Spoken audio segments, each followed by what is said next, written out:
Session 3 and 4 taught by Dr. Reams and Black in 1977. This is tape 20 side A. Wednesday, 7:40 p.m., June the 29th, 1977, session number 3 and 4 of Dr. Reams' Biological Theory of Ionization, taught by Dr. John L. Black and Carey L. Reams. Tonight, Lynn Johnson presented again Iridology, number 20-6/27-7/1-77. Commence to begin to start here. We'd like to get through some of this right away so we can get into some lab work here and let you kind of get your feet wet on this and just see what it's all about. It's interesting until you actually look into a few eyes. Why, the drawings look real nice and all that, but when you start to look into the eyes, why, then you start seeing a few things that are a little bit harder to interpret.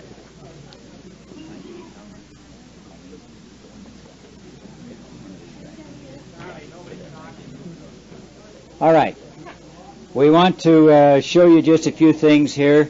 We just want to make sure we cover all the bases here.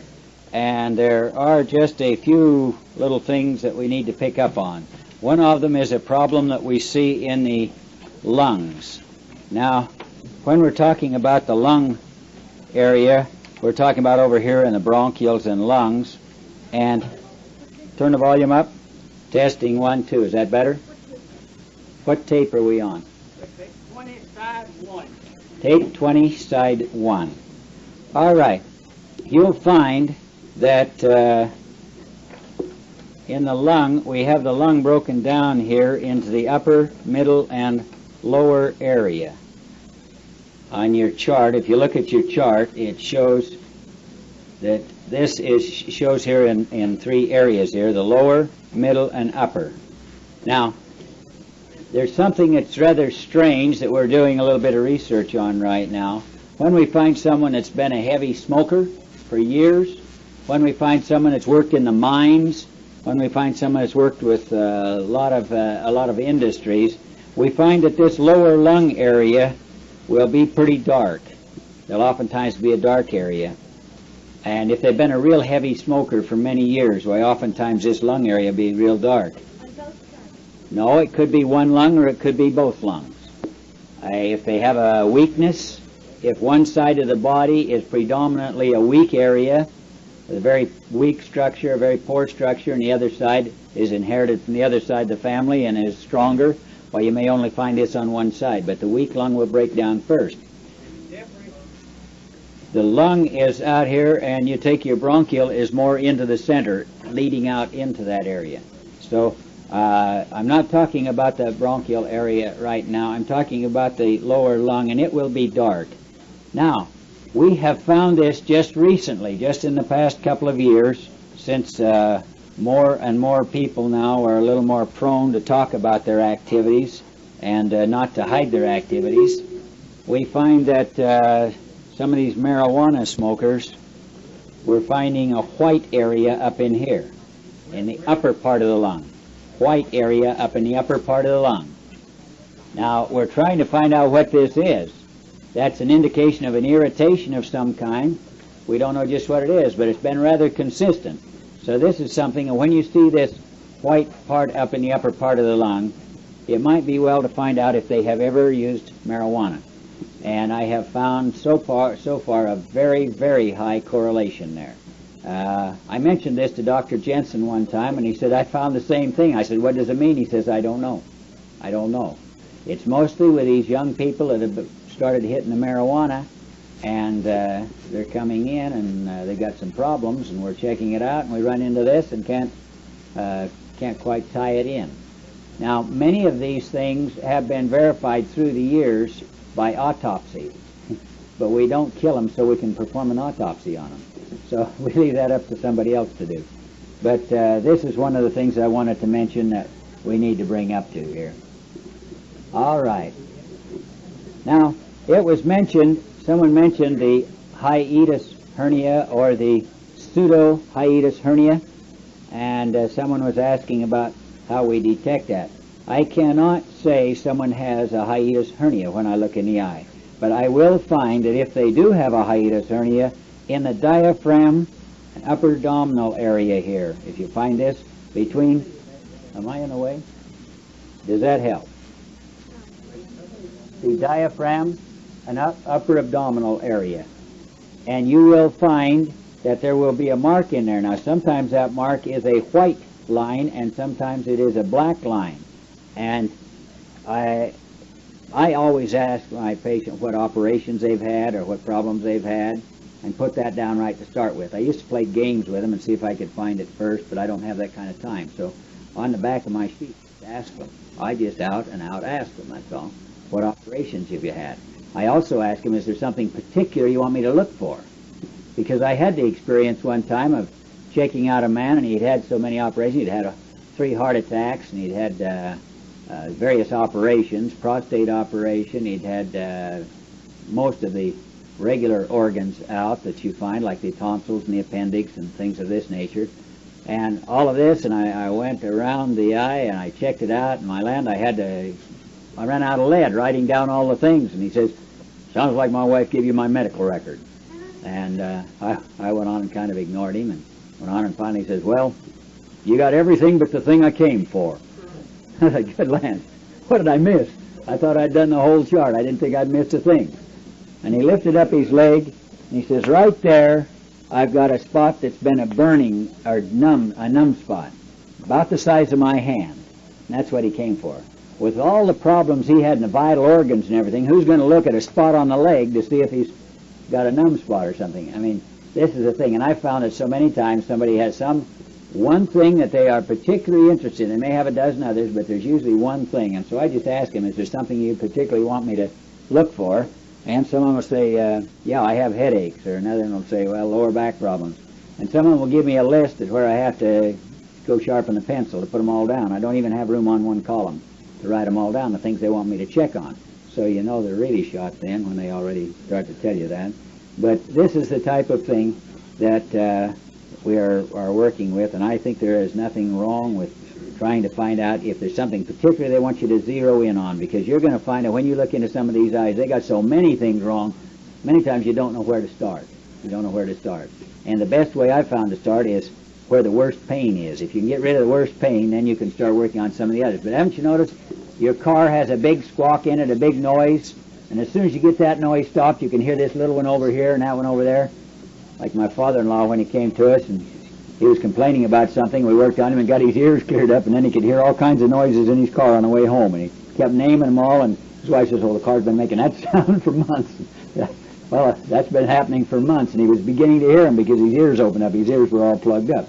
So this is the thing. When you get one thing taken care of, here comes another. So this is where we look for the herniation, the hernia of the diaphragm. And many times I have had them go back to their doctor, and their doctor would zero in on it. And generally speaking, I just ask them if they have quite a bit of pain and quite a bit of indigestion, quite a little pain up there under the breastbone. Yeah, they do. And particularly some of these people are very heavy. And many times they'll say, oh yes, the doctor's been trying to find that. He thinks I've got an ulcer. Well, then I look to the stomach and see. Now sometimes it's just as important to be able to find out what it isn't. You follow me? If the tissue looks good, it isn't that. So if the stomach area looks good, you know that isn't the problem. It can look bad and you don't know whether it's an ulcer or whether it's a nervous stomach or whether it's something else. But generally speaking, if you find an inflammation of the entire stomach, all of it white, you have what's called a nervous stomach, irritated stomach, an acid stomach. It may be that it's brought on largely from nerves, and it may not be an ulcer, but when you do, just ask them if they've had an ulcer, if they have an ulcer. If you find in that stomach area, for example, a spot about like this that's extremely white, a real white area, say right about in here, or maybe over in here someplace, or wherever it is, it will stand out. There may be some irritation in the stomach, but a spot that stands out and just jumps right out at you. I usually ask them if they've ever had ulcers, and usually say, oh yeah. Many times they already know about that. But when we find that that would indicate it's active, or you will sometimes find that there is enough scar tissue there that it will show as white. It will show extremely white. There's a lot of scar tissue sometimes with some of these ulcers, and they say, oh yes, I had an ulcer 5 years ago or 3 years ago, or it's not giving me trouble now, or the doctor's suspecting an ulcer, and it kind of confirms your suspicion. But it may just be an irritation. Now, if that ulcer is a duodenal ulcer or a duodenal ulcer, some call it one thing and some call it another. If you look right in here, you'll find DUO, I believe it is, DUO, right in this area. You see that right by the gallbladder and the liver. Go right in from the liver, the gallbladder, and right in here, and you will have a problem in this area. It will show a mark in that area, and if it's an active one, it will show white. Why will it show white if it's active? Irritation, inflammation will show white. So, that's the white. It will show extremely white. Now, you will find sometimes that it will show black, and what does that mean? It's gone on into destruction, or it may be an old ulcer that's not active at the present time. So you'll find that type of thing. This is where you will locate it. But that could be scar tissue if they've had an operation. Some people come in, they've been cut open so many times, you say, well, what operation have you had? I don't know, they opened me up. Well, what did they do? I don't know, but I was on the operating table for so many hours, and that's how much they know about it. And they'll come in with a hysterectomy and say, is it partial or complete? I don't know. Well, did they take the ovaries and the uterus? I don't know. They just told me I had a hysterectomy. They really don't know, or they had one ovary out and they don't know which one. And so you have to remember this, that whenever they give you an anesthetic, whenever they give them an anesthetic, the eye quits recording, and you cannot see operations. You may suspect an operation. I hesitate to say this, but I'm going to anyway. Sometimes I'm very satisfied that there was an organ taken out unnecessarily, because the eye will show the condition of that tissue up until the time of the anesthetic.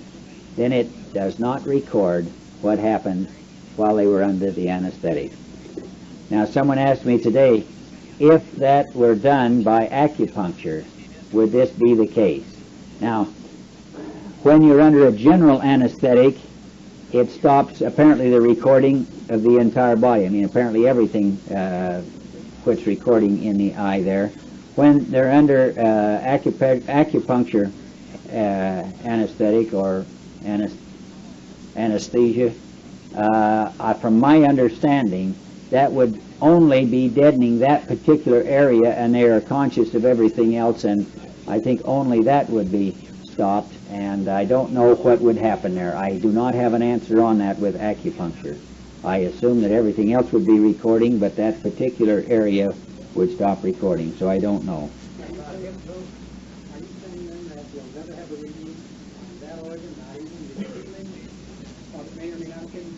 You will see some healing in that area, but it depends on how extensive that operation is. For example, if I understand your question correctly, if they have taken the uterus, the ovaries, which is very common, uterus and ovaries out, you no longer have a recording, but there is scar tissue or there is an irritation in that area. Now that will heal to a degree, but you cannot tell exactly what happened. You cannot tell whether that organ was taken out or not. You can tell that it recorded up to that time. And then you have scar tissue or you have something there, and it's difficult to tell what has happened. So you can't say this organ has been removed. You may suspect it, yes. That may be true. I don't know. I haven't gone into the sclera reading that extensive, but it does show, it shows the condition before the operation. Now, I have found many cases where apparently the operation wasn't necessary, and what do you think I find it the most in? Appendix is number one. Because there are some states that if they go in there, any time they open you up by state law, they have to take the appendix out. The appendix was perfectly all right. They have to take it out. How am I going to tell that there was anything wrong if it shows perfectly all right and they take it out then and there's no more recording? And what is the eye recording? A pathological condition, right? All right, it's no longer recording that the appendix is inflamed, the appendix is all that. The only thing we have is that in that area there is some scar tissue, and I can't tell what the function is. Now, you find this, that we have the uterus and ovaries are many times taken out unnecessarily. And, well, let's put it like this. I drove my car into a service station one time. I was having some trouble. I got as far as Flagstaff, and I pulled in, and the guy said, your voltage regulator isn't working. So he pulled that off and put a new one on. It acted just the same. So then it was this was a few years ago, the generator wasn't working. So he pulled that off and put a new one on. The thing still fouled up, and found a little old switch over there that was giving some trouble. Put it back on. Well, when they do that with an operation, it's pretty hard. I said, well, put the old generator back on. I don't need a brand new one. Put the old voltage regulator back on. It works just as well. But it's pretty hard to put that uterus back in or put the appendix back in. I haven't found any of them successful at it yet. So that's just a mistake. And I see no point in suggesting to a client or a patient that, look, somebody took this out unnecessarily. It's gone. It can't be corrected. Why create a problem by saying it? You just keep quiet and say, well, this isn't giving you a problem at the time, apparently, from what I see. So this is what we work with. Let me pick up another one here. All right. I want to point out that sometimes people come in and they're complaining of a knee problem or a leg problem and so forth, and so you start checking it out, and the only thing you find here is that down in the leg area, maybe the circulation is impaired a little bit, but they say they got quite a pain in the knee, And I usually verify it when they tell me that, and I don't see it in the eye. I don't see that particular spot in the eye. Then I go to the foot reflex therapy and check the knee reflex, and I find no tenderness. But I check the sacrum, or I check the hip, or I check the lumbars, and I find that, boy, they're just real bad.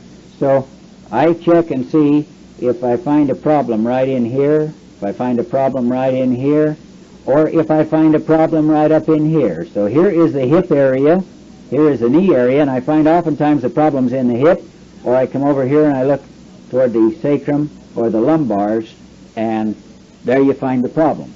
So when you correct this problem, the pain goes out of the knee and they're happy. And they were thinking in terms of arthritis, or they're thinking in terms of cancer or something.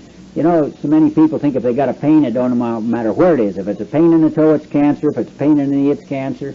They're bombarded with cancer day and night on TV and newspapers and articles, and they're cancer-minded. So every pain they think is cancer. And sometimes that pain in the neck's your wife, not cancer. So, or your husband. I see we're about equally numbered here, so we'll even the score. The hip area. The hip area is at 6 o'clock, and it's right up close to the cecum there. You have the hip, you come down with the thigh and the knee and the foot. It doesn't say hip, but it's right up above the thigh. It's just up at the top. So you find that if there's a hip problem, it'll show up right in there. It'll also show up over here where you connect in there with the sacrum. Okay. If there's lack of circulation in the legs, oftentimes it'll show just as a dark line going down, or maybe kind of a shaded area like this. And if there is a real nerve impingement and pain, or if the veins have been stripped, it usually shows a white line going down there rather than a dark line. And sometimes you can tell the veins have been stripped. However, there are times that the veins have been stripped and there's no longer the inflammation showing, but it's a dark line, and they're having immediate inflammation of the legs now. But they did have, and the veins have been stripped, and it's a dark line rather than a white. So we get both there. All right. Right. We find that in the upper leg area here, we find in the bone marrow is the making of the new blood, and this has a lot to do with oxygen, the amount of oxygen, the quality of the blood. We find that the spleen ties in very close with that, and we have to get our other lid up here to locate the spleen. How many of you have found the spleen? Only one that has a spleen? Put that on. All right. We look in the left eye for the spleen, and here we have the spleen. Oh, right there. Don't take it too far. Oh, okay. Here is where we find the spleen area, just past 4 o'clock. And we're going to find it right in here for the bone marrow. And this is going to have to do with the oxygen, with the blood, quality of the blood, and the amount of oxygen that may be going up into the brain area. And we find that it's very important. Now, I have medical reports of some who say that after an operation, if a person will wiggle their toes, just laying in bed, wiggling their toes and rolling their feet and their ankles, this will pump the blood to the brain and they will recover much more rapidly. It'll help to overcome the lack of oxygen to the brain. My mother fell and broke her hip, and I tried to find out quite a little bit of information, as much as I could about that. I've been trying to find out why a hip injury is so devastating to older people. It seems like many of them in these rest homes and that, if they fall and break a hip, that's bad news. They don't last very long. And I was told by the doctors who cared for my mother that they did not get her there in time, and they had not taken care of her when she got there because of a certain drug that she had been on, an experimental drug that she had submitted to a number of years ago. So they did not give her oxygen. And then they told me that the shock from the broken hip with older people, they have found, is one of the things that restricts the blood vessels, and it pulls the oxygen away, or restricts the oxygen to the brain. And this is why so many of them become very senile after a hip operation, or many of them die very soon after a hip operation. It seems to be rather serious there. Well, you find that in the leg is where we're making the new blood, in the bone marrow there, assisting a great deal. We find that the spleen is playing a part in there, and in connection, we've got to come over here with the liver. Did you find the liver over there? And so we want to keep that quality of the blood up as much as we can, and this has a direct connection. You find the two ends. I've had some point out that you have gray matter in the brain and you have gray matter in the tip of the tailbone, and so you consider that the two extremes, you have a north and a south, a positive and a negative pole, and this is very important to keep that flow through there. So this is one of the things that we have to work with. Let me see. All right. My wife mentioned the digestion, and some were asking about the digestion, and we are working there then with the parotid gland. Let's see if we can bring that over here to where we can get both of them on there. Can you scoot this over part way, and maybe we can get them both on there. Find the parotid gland located right in the jaw area here, and if you get an anatomy book, you'll find that the parotid gland is a pretty big area here, covers a pretty big area. Has to do with the salivation, the digestion, and assimilation, and we find here in the upper jaw area that we run into a lot of problems. I usually tell them that they have some upper jaw trouble, but I console them with the fact that my dad insists that all women have upper jaw troubles and lower jaw troubles too, and they don't feel quite so bad just because they have a black line in that area or a white line. All right, the reflex that we work for that, Dr. Black drew on the board. Did you remember where it was? On the big toe, right on the inside of the big toe, or the thumb. If you'll stand up here. Turn around, please. If you just take a hold of the big toe, right there, it'll feel like a kernel of wheat, and it will feel like the end of a kernel of wheat. And if you massage that, they will begin to salivate. And some of these people that can't even give you a sputum sample, if you work that, they can improve it. It helps it. And also working right here. So when you find that mark there, ask them if they are tender right here.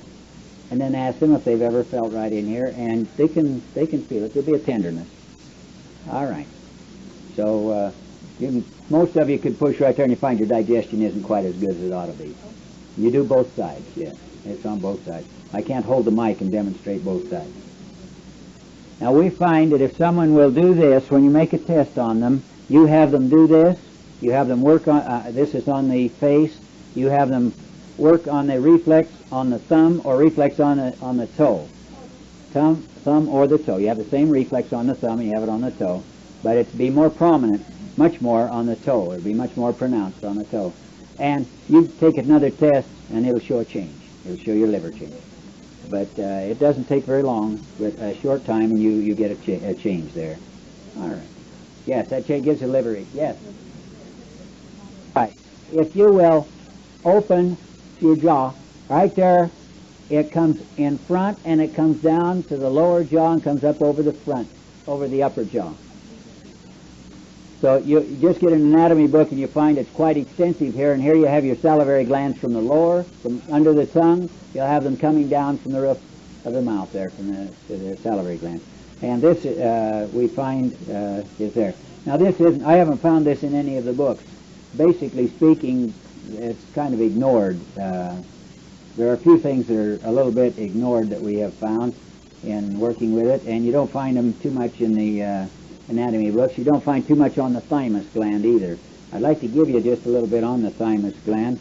We've found a problem with some of these children. Which one have we got here? Okay, we got it. We got it there. All right. It's a big area. You can't miss it. Just massage it. It's an area very large. Get an anatomy book and look at it, and you'll find how big the area is. All right. Now let's. We've been doing a little bit of research for a number of years on this one, but I have found a correlation with some of these children that are not growing.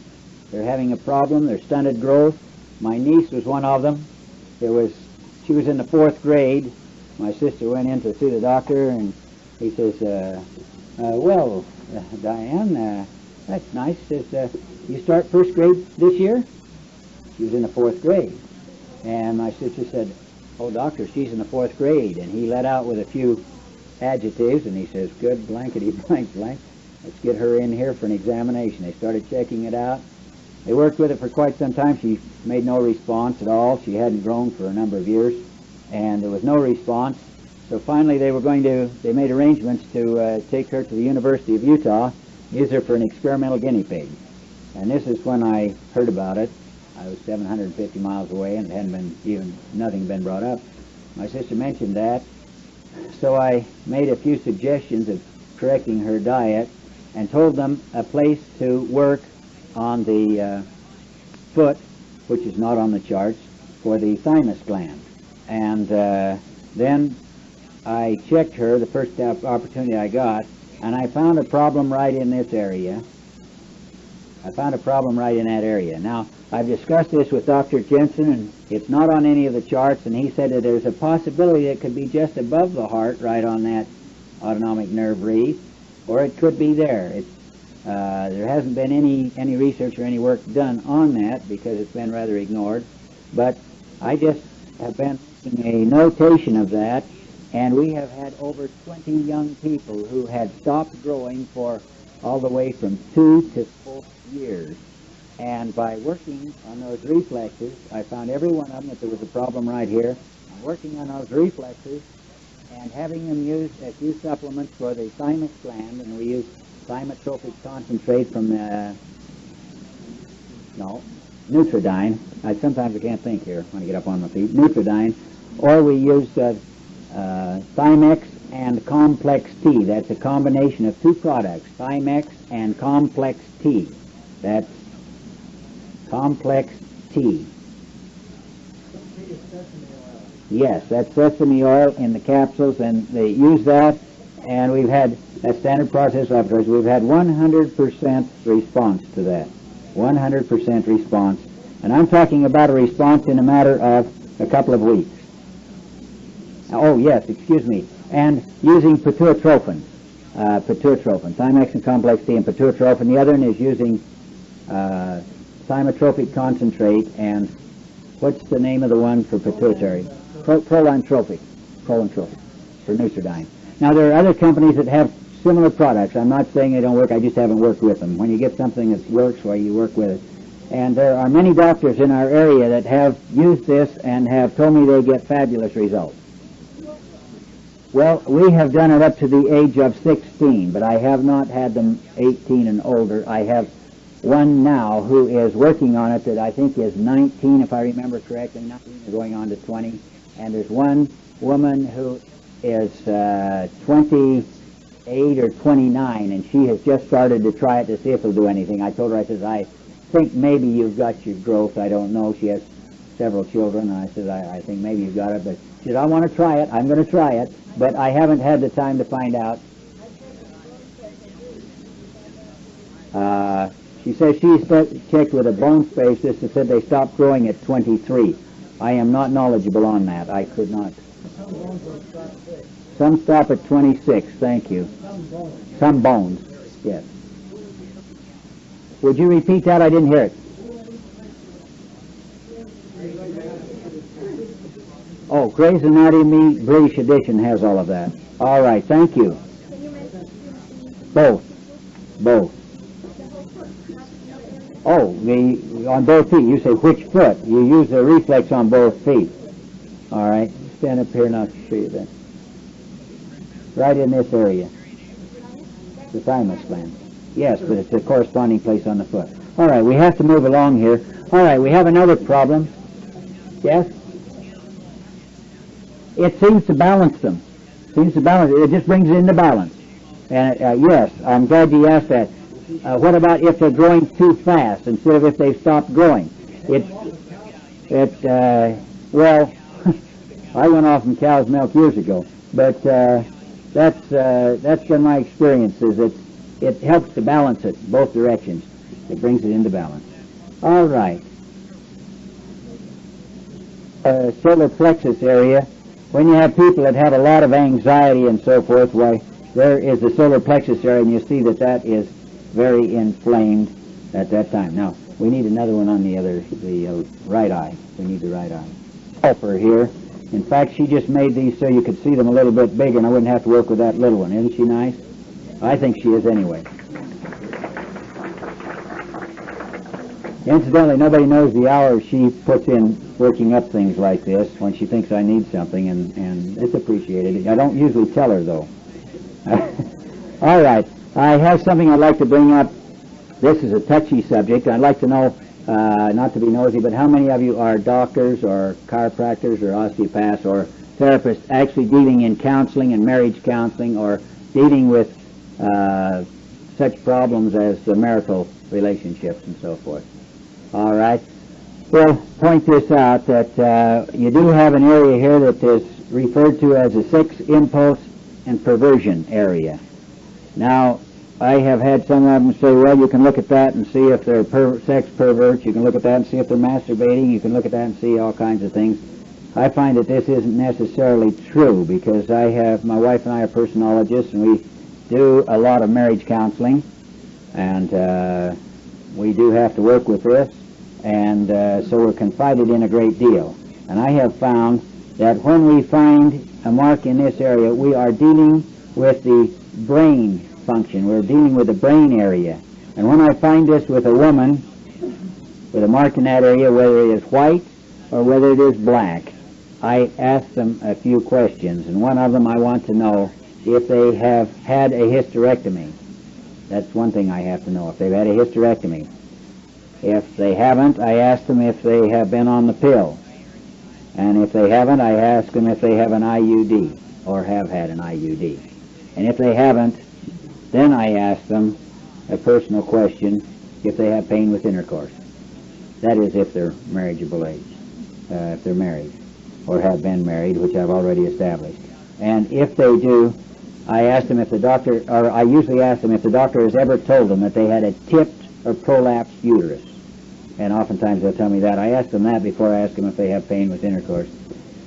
You try to make it as unembarrassing as you can for them, but I find that if they have had a lot of problems in this area, or if they had repeated infections and so forth, that oftentimes there is so much irritation here that it creates a mental attitude here, a mental attitude.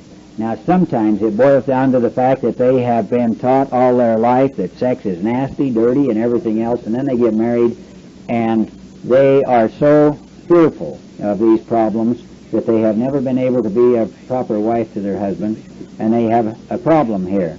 And it shows up in the mental plane, but this is in the mental plane. Sometimes I find that this is a fear of pregnancy, or it's something of that nature, and you'll find that they are having a problem with this, but it's on the mental plane, and they are very seldom aware of it. They're very seldom aware of it. But when you start finding out that they've either had repeated infections, they've had operations, or sometimes in some instances they've been raped or something of this nature, and you'll find that it is affecting them here over a period of time. It does show a mental block there or a mental problem.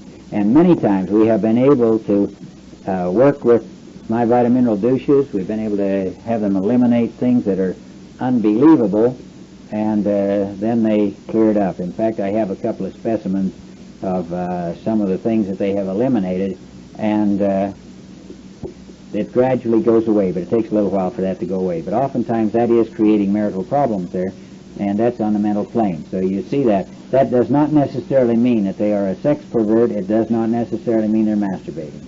But I hear this said by some people who do this. All right. Oh, I didn't mention the pyloric area. Here within the stomach area, you'll notice this is pylorus.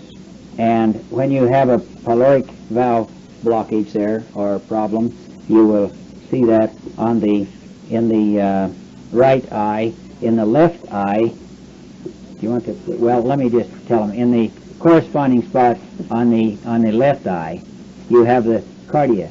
So one is the entrance to the stomach, and the other is the exit to the stomach, and if those valves are giving problems, if those areas are giving problems, it shows up there. And sometimes this is a big problem with the pyloric valve. And then we have the ileocecal valve, and the ileocecal valve is down near the appendix, down in this area, but we do not have that necessarily pinpointed in the eye. I've been able to find that with other means, and so I haven't done that, but with the camera that I have now, that I can take pictures much more quickly and much more detail, why I'm doing some research in that area now. All right. Let's see if we've got everything. Did we miss anything? Any questions on or anything we missed? Oh, the sensory locomotion area. The sensory locomotion area is right in this area, right next to the Animation and Life Center, and oftentimes with children we'll find this, that they have something there. So I asked the parent, have you noticed the child stumbling a lot or dragging one leg or turning a leg out wrong or something like that? And, well, yes, they have, or maybe they haven't. But we usually find that they need some type of a mechanical adjustment, and I'm sure that many of the chiropractors here have found that this is the case. It's very easy to clear that up and prevent that, but it will show up in a sensory locomotion because it just isn't working. It's pinching a nerve, or there's some kind of a nerve impingement or some failure for the message to get from the brain down into that leg area, and so they're drawing the leg, or they're dragging it, or they're doing something wrong there, and oftentimes it's just a simple chiropractic adjustment that takes care of it. So these are some of the things. All right. I have not been able to definitely determine. You have to remember that iridology does not locate or does not name a disease, and so MS, I would not know how to specifically zero in on MS.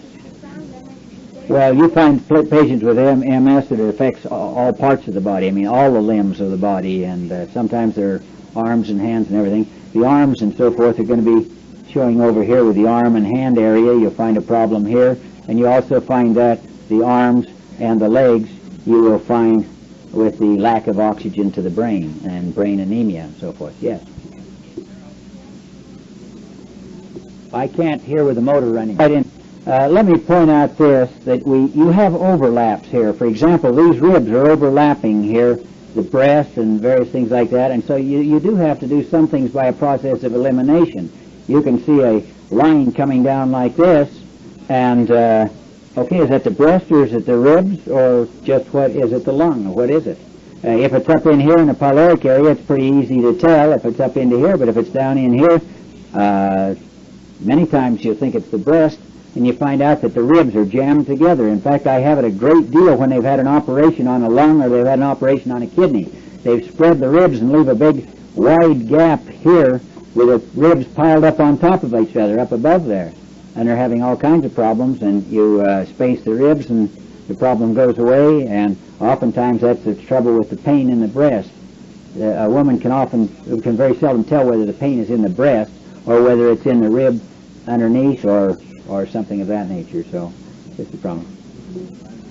All right, now, when we find the deep nerve rings, and these nerve rings will look like a furrow going around here, and you can count them. When Dr. Jensen checked my eyes the first time, he said, Lynn, one nerve ring is bad, One nerve ring is not good, 2's bad, 3's terrible, 4's ridiculous. You only have 6. You want to tell me something? He shut off the tape recorder, and we had a 45-minute discussion that changed my life. When you get all of these nerve rings, now, you will oftentimes find that these nerve rings are connected with a personological trait that my wife has a lot of fun checking out with people, with actually 2 traits. And these 2 traits, you will find people burning up their vitamin B and silicon very rapidly. And you can almost always look at the pancreas and see that the pancreas is suffering. Why? What organ stores silicon? The pancreas. What organ has a basic function with vitamin B? The pancreas. And it requires both silicon and vitamin B to balance out the pancreas. And you can find a problem there with this nervousness if they have vitamin B and no silicon, or they can have a lot of silicon and be low in vitamin B. They work together as a team. But you'll find these nerve rings prevalent there. And you want to look at the person and see if their eyes are very, very close together. And you know that person is going to burn up vitamin B and silicon much more rapidly than someone else.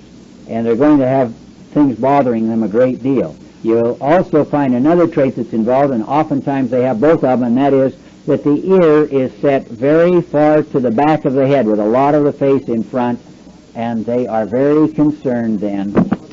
Now is the time